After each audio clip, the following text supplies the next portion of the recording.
جلد دوم حکایت نمبر 90۔ ایک شخص کا دعویٰ کرنا کہ خدا گناہ کی وجہ سے میری گرفت نہیں کرتا، اور حضرت شعیب علیہ السلام کا اس کو جواب۔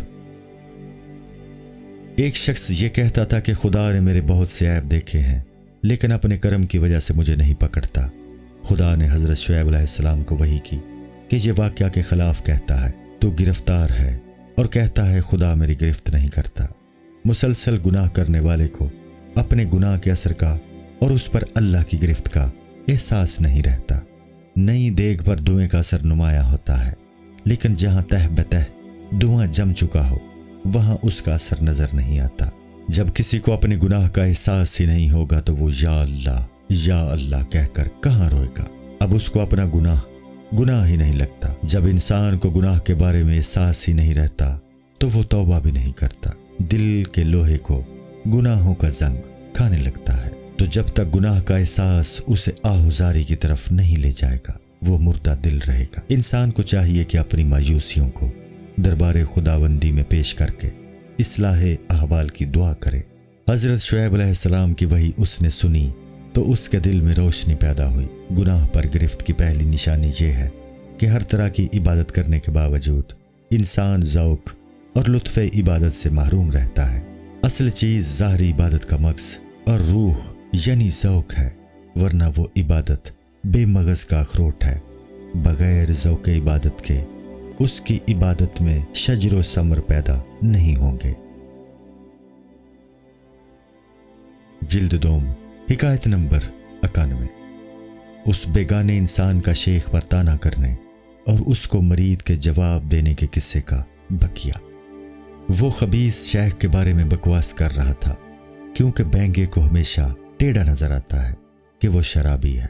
میں نے خود دیکھا ہے، ورنہ آج رات کو میرے ساتھ چل اور آنکھوں سے دیکھ لے۔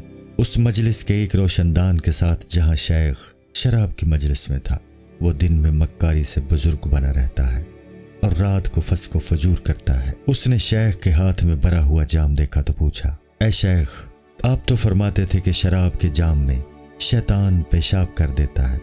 شیخ نے کہا، اللہ نے میرے جام کو پر کر دیا ہے، اس میں شیطان کے پیشاب کے قطرے کی گنجائش ہی نہیں ہے۔ شیخ کے جام سے مراد شیخ کا اپنا جسم ہے، پورا جسم نور حق سے پر ہے، شیطان کے اثرات کی گنجائش ہی نہیں۔ سورج کا نور اگر کوڑی پر پڑے تو وہ سورج نجس نہیں ہوگا۔ شیخ نے مرید کی بدگمانی دور کرنے کے لیے اسے جام دکھایا، وہ شہد سے پر تھا۔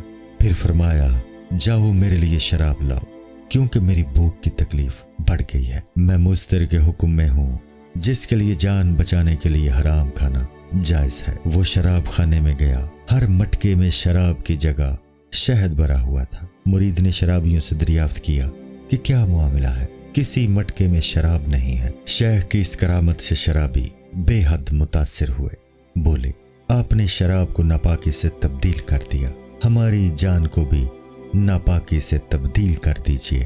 اگر سارا عالم خون ہو جائے تو بھی اللہ کا بندہ ہلال کے سوا کچھ نہیں کھاتا۔ السلام علیکم۔ پوری کتاب دیکھنے کے لیے ہمارے یوٹیوب چینل صوفی سما کی پلے لسٹ میں جائیں۔ یہاں آپ کو مختلف بزرگوں کی کتابیں ملیں گی، اور جو کتاب پوری نہ ہوئی اس پر کام تیزی سے ہو رہا ہے اور ریگولر بیسس پر اپلوڈ ہوتی رہتی ہیں۔ آپ سے گزارش ہے کہ آپ ہمارے یوٹیوب چینل کو سبسکرائب کر لیں اور بیل نوٹیفیکیشن پر کلک کر لیں تاکہ ہماری آنے والی کتابیں آپ کو ملتی رہیں۔ جزاک اللہ خیر۔